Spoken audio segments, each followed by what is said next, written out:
I've been meaning to make mention of this thing about DOGE. See, all of you guys talking about what you don't want them to find waste, you don't want them to do this. Of course we want them to do that. Of course we would love for them to cut down on any sort of government waste out there. I'm not saying it doesn't need it, but you don't send a bunch of snot-nosed 25-year-olds with fresh degrees in, at best, cybersecurity, and at worst, having bona fide criminal records, a la resumes with hacking and industrial espionage as an area of expertise. I mean, come on, one of these guys got fired from a job and was sued because he'd taken intellectual property from his previous employer and then turned it over to Musk. Of course Musk hired him after that and then put him on this gig. Why?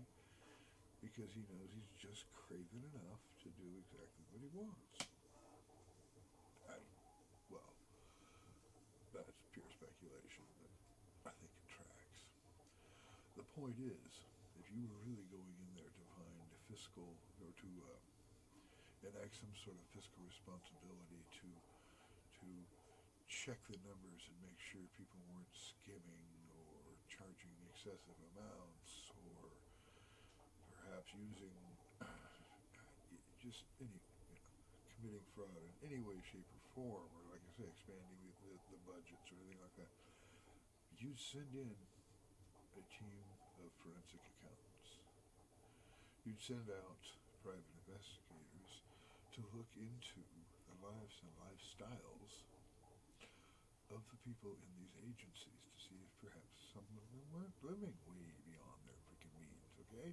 So yeah, I mean, again, that's the kind of thing that's what you would do. That's what you would do. Forensic accountants, private investigators, not hackers,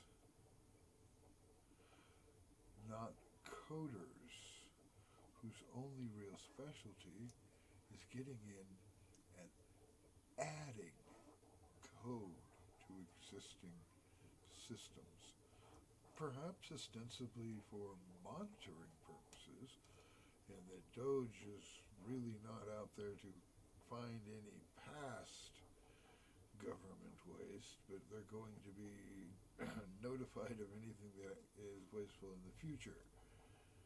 I mean, that's really the only way having coders go in there makes any sense at all. And that certainly isn't what they've been selling to the general public. So what, are you going to now pivot and say you're looking for future fraud? Because, again, that's the only reasonable explanation for sending somebody in to add code to the system. You follow? Because that added code really isn't going to be retroactive. That added code is going to be enacted in the future. It's not really going to go back. I mean, maybe you can program something to go backwards and wash and look for things, but it can't just automatically redirect any future stuff. But inserted code can do that. Inserted code can redirect future stuff. It can't redirect anything from the past. I don't think. Maybe it can. Yeah, maybe you just go into the set box and retroactively resend everything. Maybe. I mean, sure, it's probably possible. Actually, now that I think about it. But the point is, that's not forensic accounting. Forensic accounting is going through and seeing what was spent, where it was spent, why it was spent, was that justified spending, was that the proper costing, etc., etc. That's forensic accounting. You don't do that with AI code. Not yet, anyway.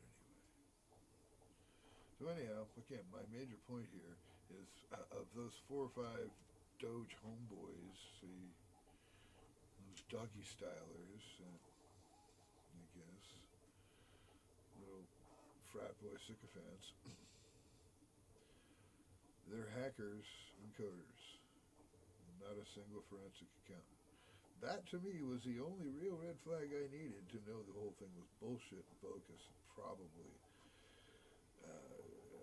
probably at the very least, financial espionage, if not international, like selling secrets to the Russians, selling secrets more importantly to the Chinese, because the Russians are more a pawn of the Chinese now than anything else. But yeah, this whole government efficiency, the only way using coders. Yeah, those coders are there to steal data, not look for fraud. Anyway, I said my piece.